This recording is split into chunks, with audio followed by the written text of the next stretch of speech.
Okay, so at the time of recording this, we are literally moments away from the first polling stations closing down and the votes for the presidential election starting to be tallied. So at this point, no matter when you are actually watching this video, it's not going to make a difference on the outcome of the election. I'm not going to sway you either way. And look, no matter who you voted for, whether it was for Donald Trump or it was for Joe Biden, your decision was your decision and you made it and you made your voice heard. But this in particular video here is why I personally just could not vote for Trump. And the thing is, in each one of my rant videos, I always give you my opinion. At the end of the day, these are always my opinion. I give you facts on what creates my opinion, but at the end of the day, this is my opinion. And whether you agree or disagree, I still always like to hear from you on why. But this is just my opinion. Throughout my life, when I've witnessed presidential elections, whether it be, Democratic, Republican candidates, there was always this sense of civility, and there was always this sense of, in a sense, professionalism. There was always this sense of compassion, not just for party, but also for the country. You have two candidates that, at the end of the day, want to accomplish the same goals. They just have different opinions on how those goals can be accomplished. But they always had this same sense of rhetoric, of respect between one another. Obviously, they would come after, trashing each other's history, whether it be policies, whether it be, votes they made in Congress or in the Senate or in the House in their past positions. But at the end of the day, they were very civil with each other. They always had a sense of respect for one another. And then comes along Donald Trump. Donald Trump brought a different approach, to say the least, where for the most part he said what he wanted to say. He acted the way he wanted to act.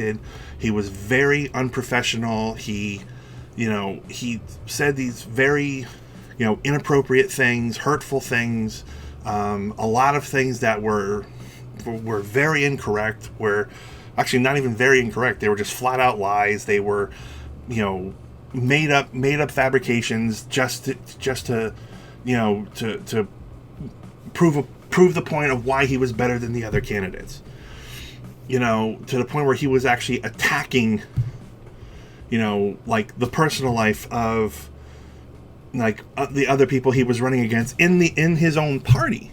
If I could say, remember Lion, I won't say Lion Ted, I refuse to say. Lion Ted. Thank you for the book. Donald, relax. Go ahead, I'm relaxed. You're the basket case. Go ahead. I think he's crazy. Honestly, I think he's crazy. I never liked him as much after that, because I don't like losers. But Frank, let me get to it. He hit me. He's not a war hero. He's a war hero. He's a war hero. 5.5 years. He's a war hero because he was captured. I like people that weren't captured, okay? I hate to tell you. And I think when a lot of people saw that, didn't necessarily see the presidential candidate to represent them, they almost saw themselves in Trump. They felt like his voice was their voice. And no matter what he did in his past, whether it be bankrupting multiple businesses, the Trump University scheme where he screwed over so many people, the Trump Casino where he screwed so many people out of jobs, the fact of the adultery reports from his personal life, whether it be the rape scandals in his personal life, the multiple sexual allegations against him in his personal life, people didn't care. Then he wins the Republican nomination and he starts attacking the Democrats in every possible way other than policy. And not just attacking the Democrats. He would attack the media. He would attack reporters. He would, make fun of a reporter who had a disability. He would blatantly said, I could shoot somebody in the middle of New York City and nobody would care. On top of the fact that he makes all these promises while running for president that nobody knows how in the world he's going to accomplish, other than he's going to make a deal. He's going to run the country like a business. And from the very beginning when I heard that, besides the hate speech, I knew for a fact you just can't run a country like a business. Because at the end of the day, you can't bankrupt and get out scot-free from a country. It's one thing to run a business into the ground and just walk away scot-free and screw over all the employees. You can't do that same thing with a country. And it almost seems like that's his entire 4 years, that's what he was doing.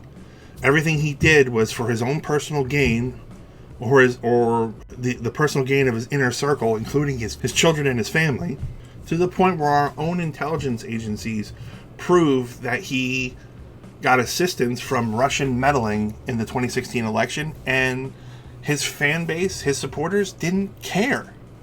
And look, I'm not saying Hillary Clinton was the better candidate, but because she had her problems too.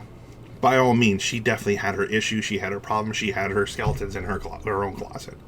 But Trump brought something different that people, I think, were craving. They were tired of the old, same old when it came to politics and the presidency. That he was just something different, and they were like, you know what? Let's give something different a try. Especially the fact when he stands there and goes, what do you got to lose? Well, 4 years later, apparently we had a lot to lose. But I'm not really here to talk about Trump, per se, in general. It's more about his supporter base. And let me get this right off the top, is not every single Trump supporter is a bad person. There are a lot of, Trump supporters who are very good people. They're very upstanding citizens. They are very good people within their community. So for a lot of these people to say all Trump supporters are evil human beings, that's just not the case. That's just not the way it is. But there is that group of people that, when Trump became president, the political correctness for a lot of these people went completely out the door and into the garbage. It all of a sudden, in their mind, became okay to just say whatever they wanted, whether it be anti-Semitic, racist, hurtful speech, whatever. They were just like, hey, I can say whatever I want now. I can act the way however I want.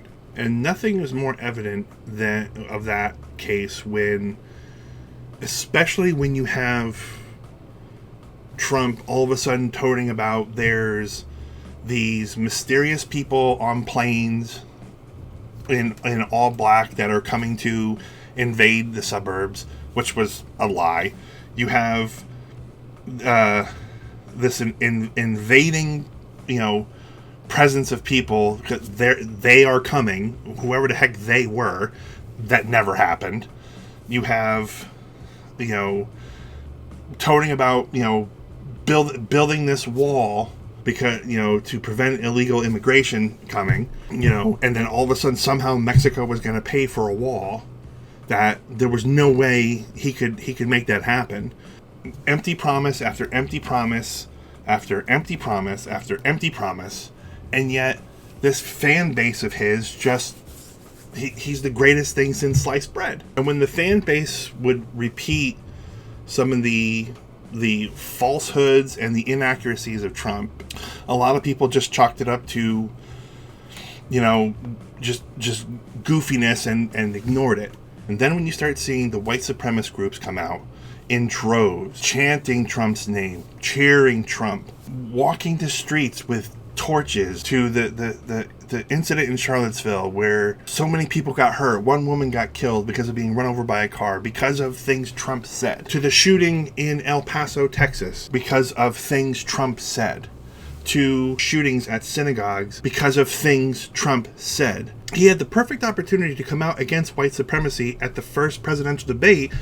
And what did he do? Everything I see is from the left wing, not from the right wing. So what are you saying? I'm willing to do anything. I want to see peace. Then do it, sir. Say it. Do it. Say it. Do you want to call him? What do you want to call him? Give me a name. Give me a white name. Supremacists and who would you like me to condemn? White supremacists and right Proud Boys, stand back and stand by. Gave the Proud Boys their new slogan, and these individuals see that. Which, when he's, even when it looks like he's saying, hey, knock it off, they smile and stand stand back and stand by. And then we go to Jewish cemeteries being desecrated, being vandalized by the MAGA groups. What in your right head made this is making America great when you are literally attacking American citizens? And you see incidents like this over and over and over and over again from these Trump supporters, and you hear nothing from Trump. Now let's fast forward to 2020. Just this year alone, did scientist after scientist, doctor after doctor says about how masks are, next to social distancing, masks are one of the best preventative tools that we have right now to prevent against the spread of coronavirus. And not only does Trump not wear a mask, but then quotes like, "Oh, it's optional, so I don't have to do it." Now you got the Trumpidites who, hang off of every single one of his words, not only refuse to wear a mask, but then attack people who do wear masks, whether it be disgusting language and insults to physical assault. The anti-maskers to your normal human beings that are just trying to survive. Even to the point where our governors of our states, who are all they're trying to do is save lives, and no matter what these people do, it's just not good enough. To the point where even we have to have armed militias screaming Nazi verbiage at City Hall. And yet these people are okay? Pro-Nazi supporters? These are of Trump's base. Again, not all of them, but why can't people see this? And now, just this week, you had the Trumpidites in Texas trying to run a Biden bus off the road. There are multiple videos showing them honking their horns, them slamming on their brakes. They're trying to get the bus off the road. They're not escorting the bus through Texas. These people actually had to call in the FBI and cancel the rest of the planned stops that they had to make because they were in fear of their lives. And does Trump condone those actions? Nope. He cheers them on. The video that someone had taken and tweeted it back out and said, "I love Texas." Things need to change in this country. But before any of it can actually change, there's things that we need to fix. And the number one thing that we need to fix before we can repair and change this country is we need to remove the voice of the hateful. These people that think it is okay to attack people, to destroy sacred and religious property, to shout anti-Semitic and racist language, the people that support Nazism, the people that support white supremacy, that needs to stop.